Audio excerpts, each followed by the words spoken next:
Hello mga ka-DIY, welcome back sa ating YouTube channel. And for today's video mga ka-DIY, meron lang akong isi-share sa inyo. Isang Samsung mga ka-DIY na LED TV. Ayan, Samsung yung kanyang brand. Ang problema na nito mga ka-DIY ay binato daw ito ng bata. Tingnan natin mga ka-DIY kung ano pwede natin gawin dito. Ano yung magagawa natin. Okay, una sa lahat, plug in muna natin dito sa ating AC. Then, power on natin. Ayan. Ito mga ka-DIY, power on natin dun sa remote. Ayan. So, antayin na natin na bumukas. Tingnan natin yung screen. Ayun mga ka-DIY, kung inyong nakikita at napapansin, ito yung kanyang tama. Yan o. Ito yung binato. Ayan, so ito mga ka-DIY ay nabili ko lang sa 100 pesos lang. 100 pesos lang bili natin dito. Tingnan natin mga ka-DIY kung ano magagawa natin dito. Kasi dito sa ilalim mga ka-DIY, kung napapansin nyo, normal naman siya. Hindi, pagdating dito mga ka-DIY, naapektuhan na yung kanyang screen. Bali lumabas na yung kanyang liquid. Ayan, kumalat na yung liquid nyan. Kapag ganito mga ka-DIY, ang nangyayari o mga nabato, nabasag. So, ang chance lang talaga nito mga ka-DIY ay palitan yung kanyang screen o ito pinakabuong screen na to o yung kanyang panel. Yan. Dito sa ilalim, normal. Pagdating dito, wala na. Wala na rin kayong makita kapag nilagyan natin ito ng antenna or pina-display natin. Yan. Ang chance lang talaga nito ay palitan ng buong screen or buong panel. Okay, yun ang gagawin natin dito mga ka-DIY. Titingnan natin.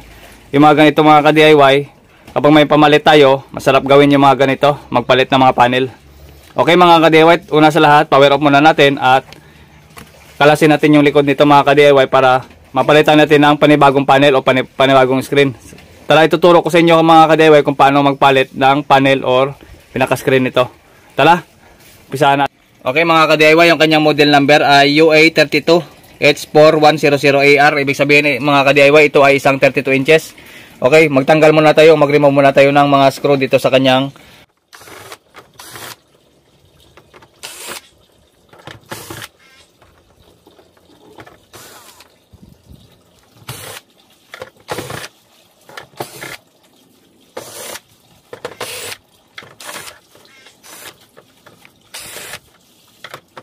mga ka-DIY, kapag matapos natin mag-remove ng mga screw, tatanggalin natin itong back cover. Ayan. Tapos tatanggalin natin yung kanyang speaker, ito. Speaker tatanggalin natin dito sa kanyang holder. Din sa kabila din tatanggalin natin ito. Ayan. Tapos ibalik natin yung plug mga ka-DIY kasi ito titingnan natin kung saan pumasok yung kanyang 12 volts in.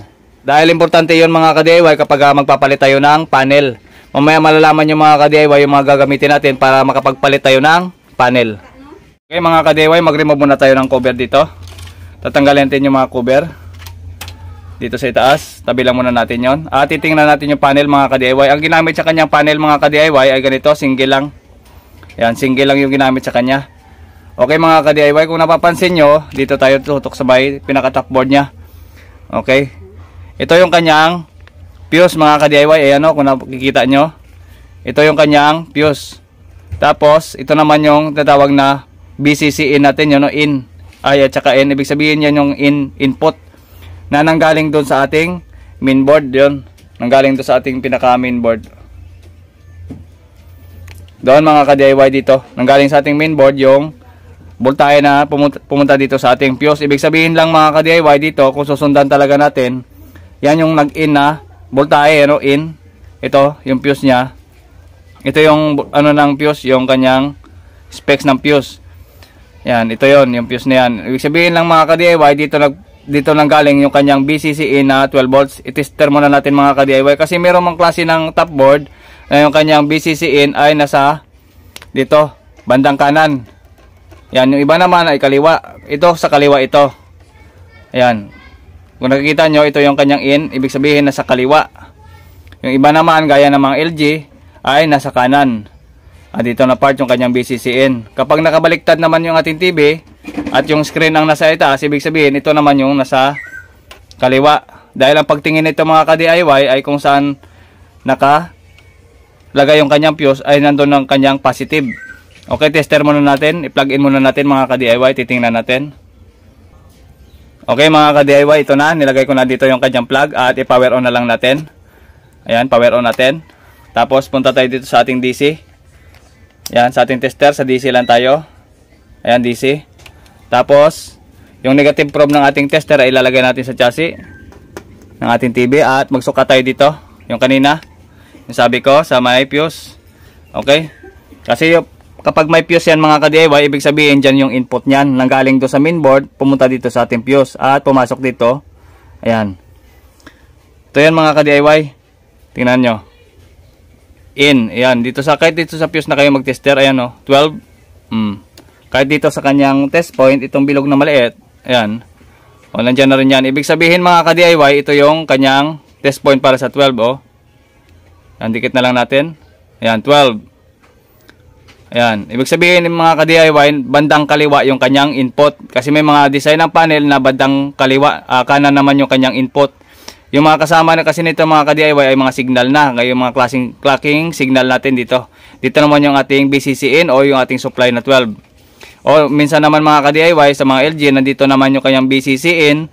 Nandito naman papunta yung kanyang mga clock signal. Ito yung kanyang clock signal mga ka-DIY o yung may mga test point na yan na maliliit.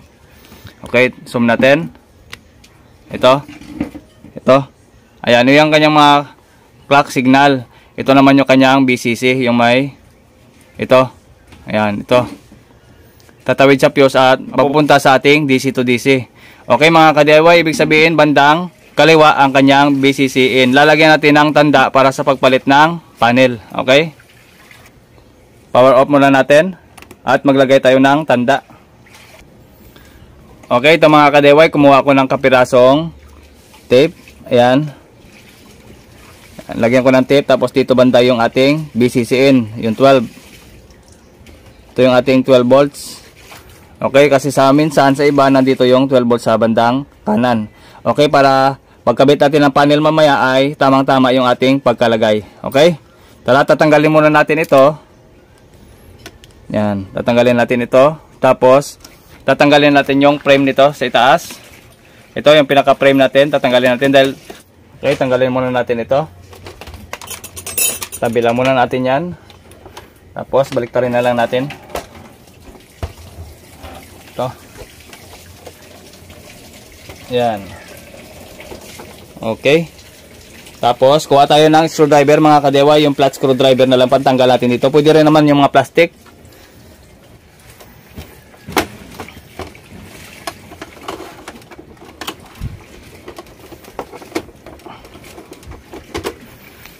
Basta mga Samsung mga ka-DIY ay medyo matigas.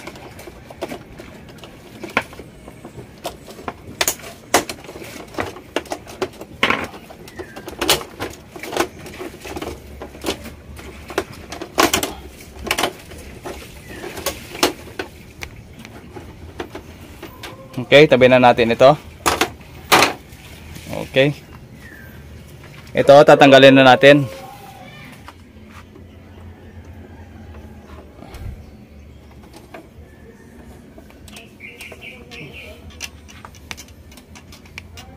Ano, kita talaga yung basag oh.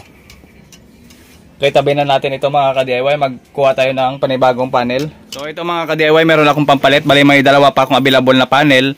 Itong isa naman ay sharp. Ito yung gagamitin ko dito doon mga ka-DIY, yung ano, yung pang sharp. Yan, pwede itong sharp mga ka-DIY doon sa ating Samsung.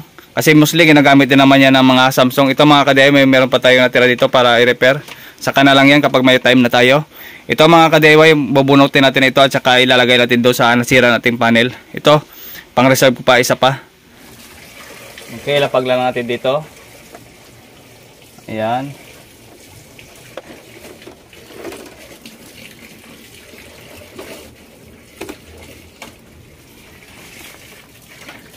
Okay mga ka-DIY, so okay naman, sakto naman siya. Ayan, okay naman mga ka-DIY. Kapag ito mga ka-DIY ay natamaan, halimbawa dito na punta, so gumamit lang kayo mga ka-DIY ng ganito. Diskarte na lang. Ayan, putulin nyo na lang gamit yung ganito. I-grinderin nyo na lang yung mga nakalabas na ano, plastic. Yung mga sobrang plastic, pangkatingin nyo na lang. Ganon din sa gilid ito. Importante mga ka-DIY, yung size ng panel ay parehas. Okay? Sa kung left man yung supply or right yung supply, mamaya mga ka-DIY tuturo ko na lang sa inyo. Importante, yung ganito ay hindi maipit ng frame. Ayan. Ang Samsung kasi mga ka-DIY ay gumagamit din ng ganito, panel ng sharp. Kaya accurate yung sharp na panel sa ganitong klase ng unit, yung Samsung. Pwede yan i-replace dyan yung LG, pwede i-replace dito yung sharp. Yan, isa lang po sila yan ng ano, isa lang yung kanilang design. Okay mga ka-DIY, doon na lang tayo mamaya sa ilalim dito sa connection. Dito. Nilagyan natin ng 12 volts in, yan o, 12 volts in. Sa ating ano kanina, yan, LVDS natin. Yan, sakto yan din dito mga ka-DIY mamaya. Yan, meron tayong ready dyan pang sample sa inyo. Okay mga ka-DIY, yan. Tara. Takpan ko na muna ito mga ka-DIY tapos mag-proceed tayo dun sa pinakalikod nito. Okay mga ka-DIY. Okay naman siya at fit naman. Okay, lock muna natin ito tapos baliktarin natin. Okay, yan. Tapos baliktarin na lang natin. Pag ganito. Yan.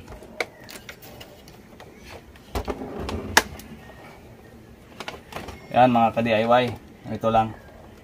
Okay. Mga ka-DIY, bali dito tayo ngayon mag-focus sa ating connection dito. Kasi nakalagay dito sa ating ano natin, ito yung positive to 12. Kuha na tayo ng ano. Ito. Ito yung ating positive 12. Tapos banda dito yung kanyang mga signal. Dapat ganun din mga ka-DIY kapag in-input natin dito sa ating top board. Dapat andito rin yung 12 na in at dito rin yung mga signal. Kasi may ibang klase ng design ng mga panel na parehas yung ganito, magpalit kayo ng mga panel, baka nasa kanan yung ano, nasa kanan yung kanyang in, nasa kaliwa yung kanyang signal. Gagamit tayo ng mga ka-DIY ng conversion. Kailangan i-convert natin yon. Okay, mamaya. Ito mga ka-DIY, unahin muna natin ito. Papakita ko lang sa inyo. Yung mag-buzzer muna tayo, no? Yan, mag-buzzer. Okay, buzzer. Tapos, hanapin natin yung ito, fuse. Hanapin natin yung pinaka-fuse niya. Yan. Okay, buzzer tayo. Ito yung kanyang fuse, yung letter P na maliit. Kita nyo ba? Yan. Yan ang fuse. Ibig sabihin mga ka-DIY, dito dadaan yung 12 volts na supply na ito. Itong 12 volts dapat mag-input dito sa fuse niya. Okay? O lalabas sa fuse. Dito mag-in, dito rin lalabas sa fuse sa kaliwa. Okay, ganito. So, tutok tayo dito sa fuse niya. Tapos, i-slide lang natin konti. Ganito, slide lang natin yung ating ano. Kailangan mag-buzzer dito banda. Yan, so wala siyang buzzer, ibig sabihin mga signal dito. Yung mga clock signal natin ang pumasok dito na part. Tapos, slide natin papunta doon sa itaas. Yan. Yan. Yo, nag-buzzer mga ka-DIY. Yan, kita nyo? Naririnig nyo? Ibig sabihin, nandito yung 12 volts in niya. Ibig sabihin, tama ito mga ka-DIY, yung LVDS na i-connect natin dito. Bandang dito yung connection na yan. Okay, kapag dito nag-buzzer, kapag dito bandang kanan yung nag-buzzer, ibig sabihin, kailangan natin ng pang-convert mga ka-DIY ng left to right. Left to right ang kailangan nating i-convert doon. Ito naman mga ka-DIY, sakto naman. Dahil dito nag-buzzer, ibig sabihin, dito natin i-input yung 12 volts. Yan, magkatapat sila, ibig sabihin, tama lang or sakto lang, ganito. Yon. Okay? Yan. Ibig sabihin, match na match sila mga ka-DIY. Okay, sarado natin. Yan. Okay ka. Paano naman mga ka-DIY kung nandito yung 12 volts in, ano yung gagawin natin? Okay, ganito. Papaliwanag ko sa inyo. Mga ka-DIY, yan, kumuha ko ng mga sample. Ito yung sample natin mga ka-DIY, tatanggalin muna natin. Yan. Ito mga ka-DIY, yung ganitong klase ng LVDS cord natin, socket natin, ito ay pang Samsung. Halimbawa, ang unit natin ay iba yung unit natin. Halimbawa, yung unit natin ay hindi Samsung. Tapos nagpalit tayo ng ibang panel. Samsung yung ginamit natin na panel, pero yung TV natin ay, halimbawa, ang Ace mga ka-DIY yung ating unit. Tapos ang gagamitin nating panel ay nasa Samsung. Ibig sabihin mga ka-DIY, ito yung match doon. Yan, ito ay input doon sa ano ng Ace, sa pinaka-board ng Ace. Ito naman yung panel na Samsung. Kasi yung Samsung mga ka-DIY, pag tiningnan natin, pag magtitingin tayo ng ganitong klase ng flex, dito yan sa bandang kanan. Dapat nakaganito. Dito. Kung saan yung red, ito, yung red, ibig sabihin nandito yung positive, bandang kaliwa. Bandang kanan naman yung mga signal. Kung nakikita nyo, bandang kanan yung signal yan, oh. Sa bandang kanan yung signal, yung mga yellow at saka white. Yung red naman mga ka-DIY, ito, yung mga pula, ibig sabihin yan ang nag-input dito. Ibig sabihin, sa kaliwa ang positive. Sa kaliwa ang positive, sa kanan ang mga signal. Yung mga signal, ito yung mga puti at saka yellow. Signal yan. Yung negative naman yung itim. Okay? Ibig sabihin, kapag nilagay natin yan dito sa panel, halimbawa tanggalin natin ito. Tanggalin natin yan. Tapos itong input natin ay parehas lang, oh. Ito yung 12 volts in natin. Ito naman yung sa kabila. Ito. Yung may 12 volts in. Ito mga ka-DIY, yung kulay pula. Or positive natin. O yung tinatawag ito na BCC in. Ilalagay natin yan dito. At i-input natin ito mga ka-DIY doon sa ating TV. O sa ating board. Ito.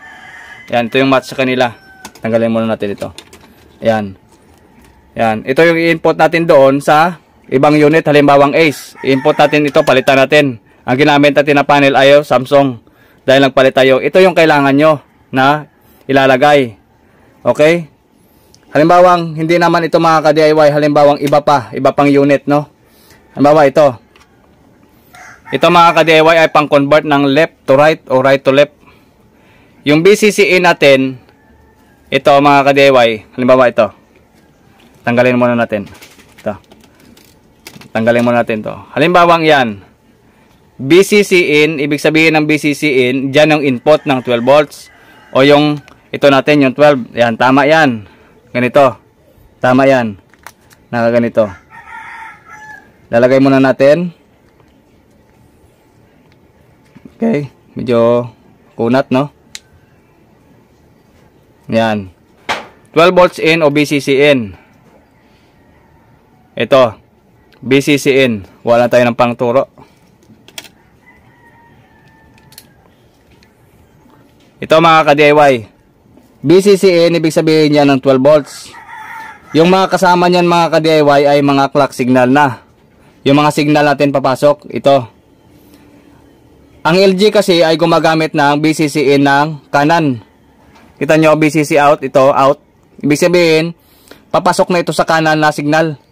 Sa kanan pala na supply natin. Bali, binaliktad lang yung in dito, magiging, yung in natin sa kaliwa ay magiging out sa kanan. Kaya ang ganitong klase ng conversion mga ka-DIY ay nilalagay na lang sa mga LG na brand o yung gumagamit ng kahit hindi naman LG, basta kaliwa yung supply ay i-convert.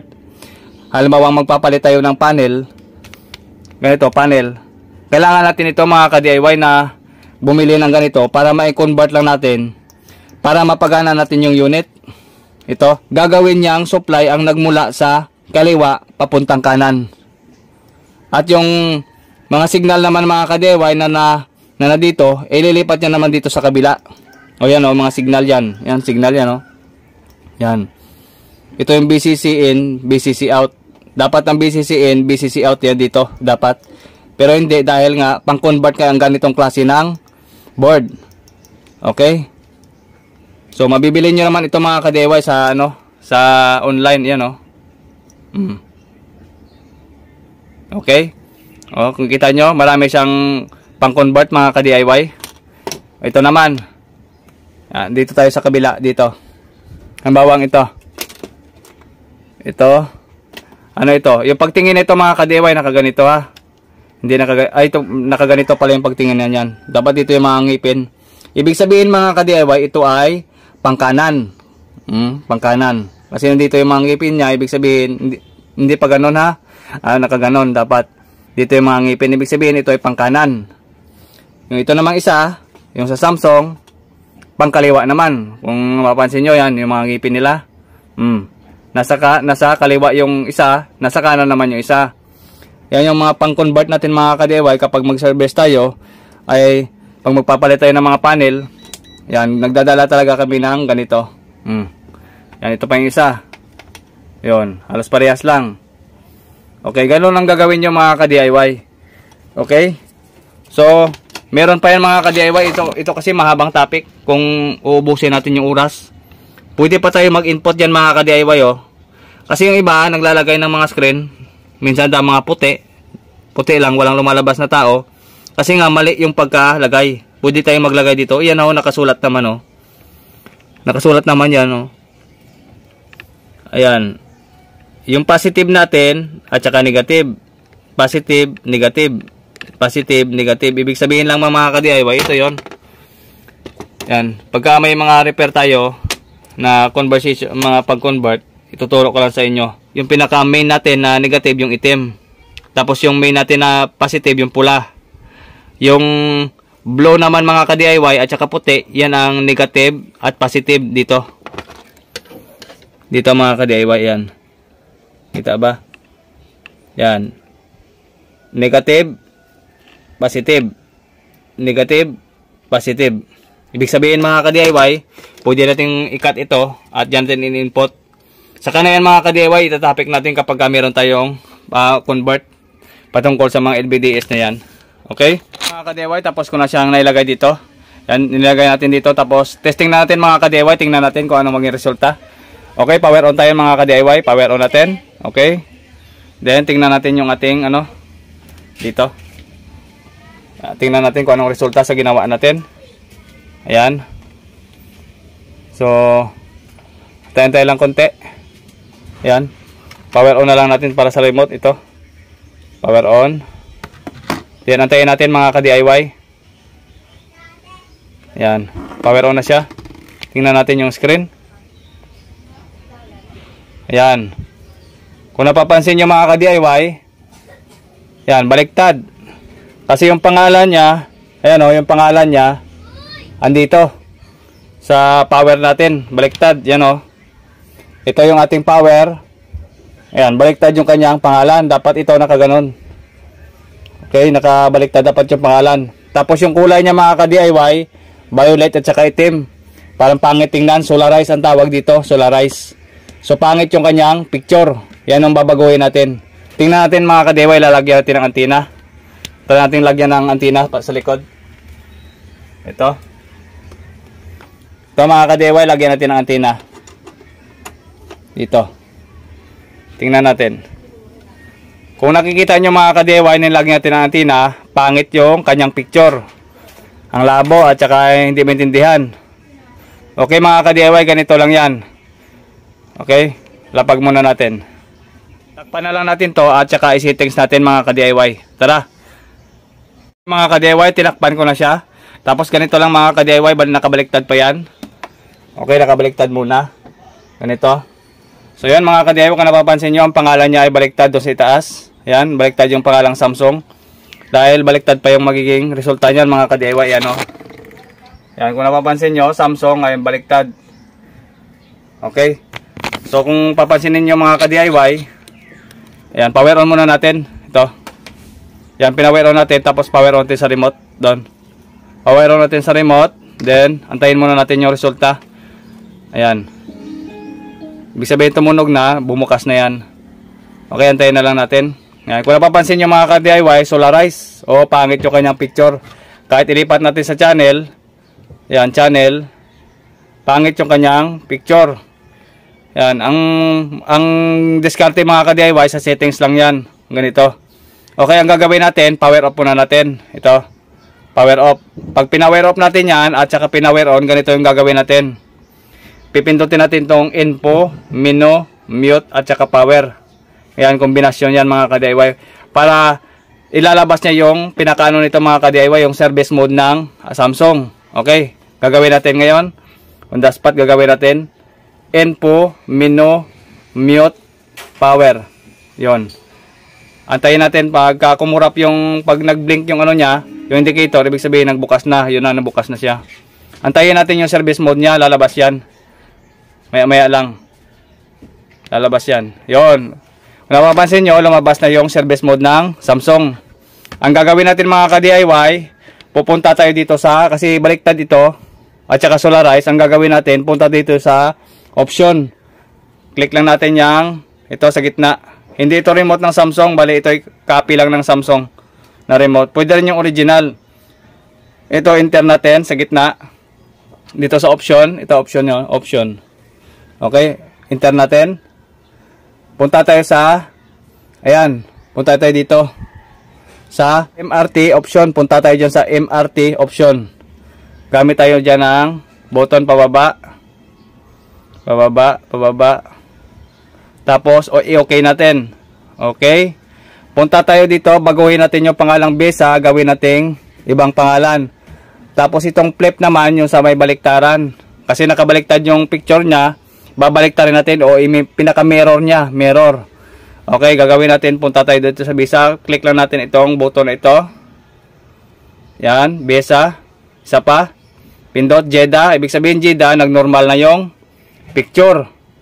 Ngayon, ayan, baka magkapalit tayo, normal na yung picture niya, ang problema naman, yung ito naman, yung baliktad. Ang gagawin natin, balik natin doon. Kasi ano, balik natin, ito. Baka magkapalit tayo, lagyan natin ng logo dito. Ang gagawin natin, exit lang tayo dito. Return. Tapos, flip off. I-on natin yung flip na yan. Yan o. Ito. Flip. HB flip. Yan, i-on lang natin yan. Punta tayo sa baba. Dito. Yan. Tapos, mag-right tayo. Right. I-on natin. Right pa. Yon. Diba? Baliktad na siya. Yon, baliktad yung pangalan. Ibig sabihin, nagbaliktad na o bumalik na sa natural yung kanyang picture. Yon. Ganun lang mga ka-DIY. Yan, napakasimple lang, no? Ganun lang mag-service mode na ganito. Okay? So, kapag may mga encounter tayo sa mga panel, so ituturo ko na lang sa inyo mga ka-DIY. Tara, baliktarin muna natin tong TV kasi nakabaliktad pa. Baliktarin na natin para maganda yung pagtingin natin mga ka-DIY, okay? So, ayan mga ka-DIY, napakaganda naman yung kanyang LCD. Okay naman at wala namang masyadong gaspang. Ang gawin natin dahil nakasetting pa tayo sa doon sa flip on, ipa-power off na natin 'yan para maging permanent na. Power off. Yan. O dito pala mga ka-DIY sa ilalim. Power off. Yan. Kasi hindi siya makuha sa exit. Hindi tayo maka-exit, hindi tayo maka-return. Ang gagawin natin, ipa-power off natin. Tapos i-power on ulit natin. Yan, power on. Mawawala na yung settings niya. Kasi baka pag magkamali kayo, baka mag-black out yung buong screen. Gagawin nyo, pa-power off mo nyo na lang. Ayan. So, napakapino na yung kanyang screen. Wala nang tama. Ayan o. Napakaganda. Baka magka-copyright tayo. Ayan. Napakaganda. Okay. So, ganun lang mga ka-DIY. Yun yung gagawin. Testing natin sa volume. Volume tayo. Volume. Yun. Okay naman. Tapos channel. Yan, channel tayo. Okay naman. Channel. Okay naman. Channel. Okay naman. Okay, hanggang dito lamang mga ka-DIY at maraming salamat sa inyong panonood. Power off natin. Power off natin. So hanggang dito lamang mga ka-DIY ang ating video. Pahingin na lang ako ng isang like. Kung nagustuhan nyo, maaari nyo i-subscribe at maaari nyo suportahan yung kapwa natin tech vlogger na gumagawa ng ganitong klaseng content. Maraming salamat sa inyong panonood doon sa nagpapa-shoutout. Pasensya na mga ka-DIY kasi sobrang busy na talaga ako. So hanggang dito lamang mga ka-DIY at palagi kayong mag-ingat. God bless po sa inyong lahat. Hanggang dito lamang. GM Tutorial. Bye-bye. Paalam.